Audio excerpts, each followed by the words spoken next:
Hello, everyone. So there are two values of time for which a projectile is at the same height also, so that the mathematically that the sum of these two times is equal to the time of flight. According to this question, in simple way, two values of time, height or maximum height of projectile are equal to each other. Sum of that times आपको prove करना है sum of that times is equal to the time of flight. तो देखिए बेटा, time of flight time of flight t equal to 2u sin theta upon t।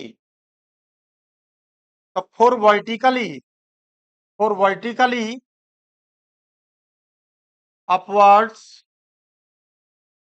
Motion according to second equation of motion s equal to ut plus half at square. Okay, तो s u by T plus half a by T square u y equal to u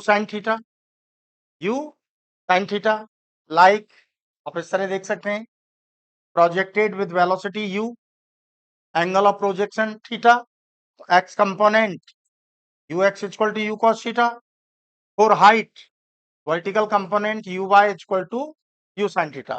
तो for vertically motion taken uy equal to u sin theta, acceleration ay equal to minus G half gt square. Sorry, अब ये value यहां put कर दीजिए बेटा, h1 equal to h2 from question, two values of time, height same रहेगा, तो u sin theta t1 minus half g t1 square, u sin theta into t2 minus half g t2 square. That's clear.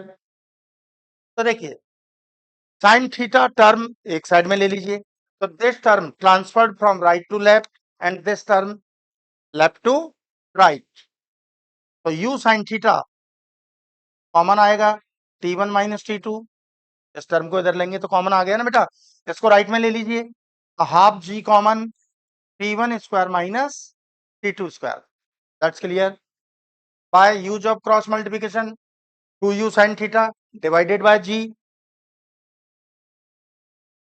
2u sin theta divided by g into t1 minus t2.